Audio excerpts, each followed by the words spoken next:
All right, welcome to this explainer. I am seriously thrilled you're here today because we're uncovering something absolutely powerful. Think about it. If you had to start completely over tomorrow with absolutely nothing, no savings, no assets, no extra cushion at all, how would you actually build wealth? Well, today we are walking through a concrete, no-fluff checklist to go from zero all the way to true financial freedom. This is the real step-by-step sequence to build your very own money machine. Okay, let's dive into this. Look at this number, 78%. That is the percentage of Americans, and yeah, that includes a lot of folks making over 100 grand a year who are currently living paycheck to paycheck. They've got zero savings and zero runway.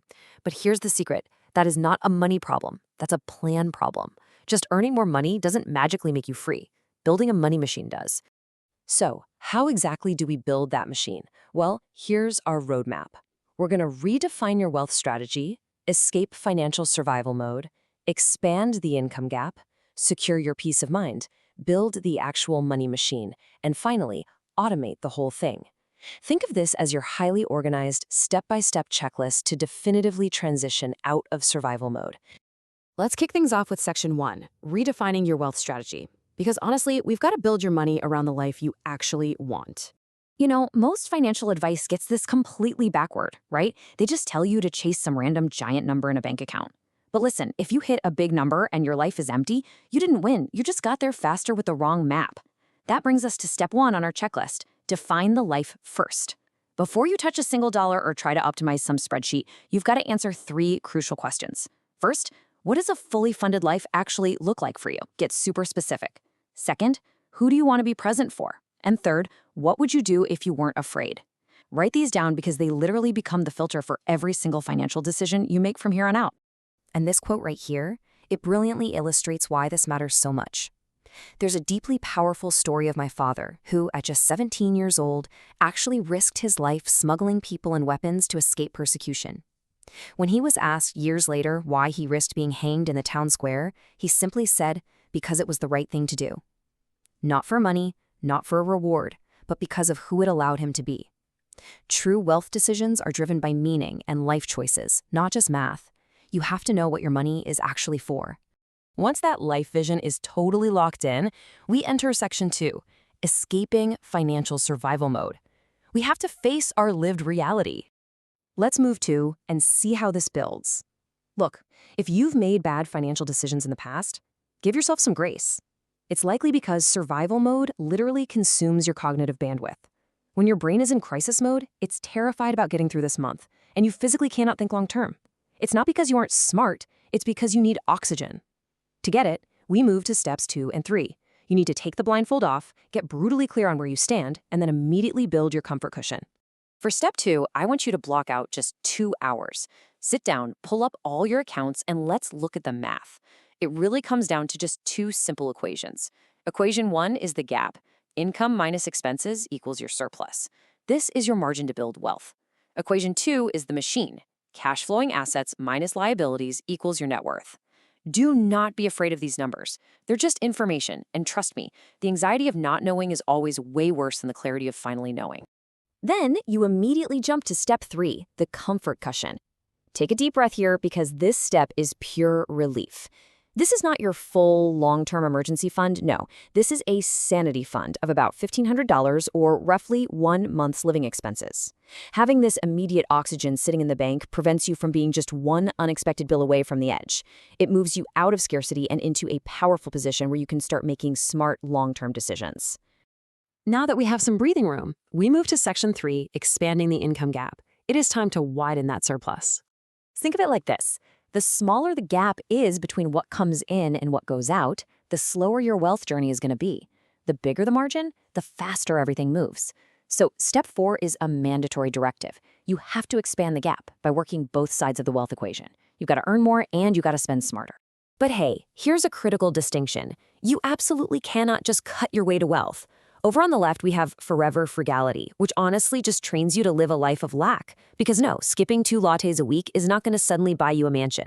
Instead, look at the right, the ruthless 30-day audit. Look at where your money is leaking out and ask yourself, is this actually adding value to my life? Redirecting a leaked $200 or $400 a month isn't a sacrifice. It's just reallocating your money toward that life vision you defined back in step 1. Now, on the earning side of things, you need to ask yourself, is this income tied to my hours, or can it one day run without me? There's a really heartbreaking story about a 6-year-old boy who drew a picture of his family, but he drew his dad completely trapped between two computer screens with phones shoved in his ears. Grinding endlessly without a system doesn't create freedom, guys. It just creates burnout. You must find ways to leverage your skills so your earnings eventually detach from your sheer physical effort. Next up is Section 4, securing your peace of mind. Time to establish an unshakable foundation. We absolutely need this unshakable foundation so that a sudden health scare or a dip in the market doesn't just wipe out all your incredible progress. Think of steps 5, 6, and 7 as your ultimate defensive and offensive playbooks.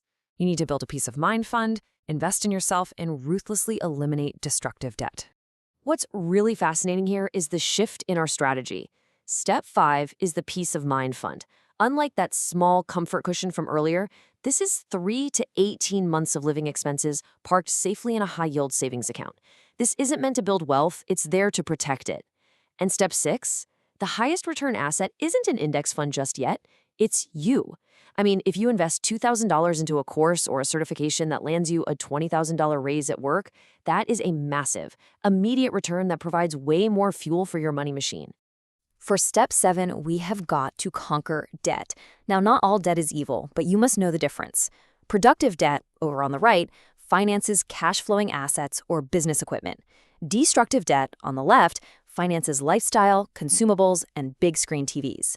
If you have destructive debt dragging you down, you must eliminate it immediately.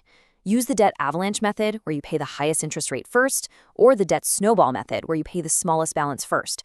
Just pick one, stick to it, and get out of it. And now, the really fun part.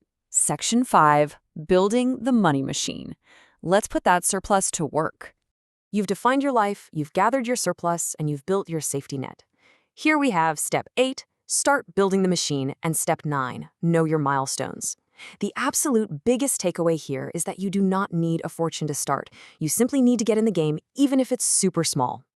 So, the crucial point is knowing exactly where to point that money. First, maximize any free money like an employer 401k match.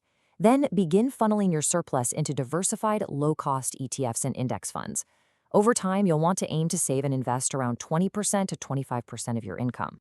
And for step 9, establish a review rhythm, whether that's monthly or quarterly. Setting these rhythmic little checkpoints prevents you from getting completely overwhelmed by some massive, intimidating end goal number. You literally just focus on the very next milestone. Finally, we reach section 6, automating your financial freedom. Let's remove all the friction. This is how we guarantee the machine keeps humming along without you constantly having to turn the crank. Step 10 is to automate it. Look, relying on your daily willpower to save and invest, that will eventually fail you. But systems succeed. You want all of this happening in the background without a single drop of extra effort on your part.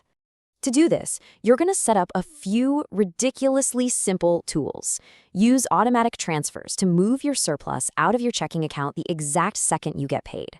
Set up automatic investing so your money buys those index funds on a strict, unbreakable schedule. And use automatic bill pay to handle your liabilities. You're forcing the money to do its job, entirely removing your own daily temptations from the equation. Wow, we have covered a ton of ground today, transitioning all the way from pure survival mode to a system that builds true, lasting financial freedom. Remember, financial freedom is your birthright, but you've got to stop sleepwalking and actually start building. So I'm going to leave you with this provocative question to answer for yourself right now. Look at this 10-stage checklist. What is the very first step you need to take today to claim your financial freedom? Decide right now and go make it happen.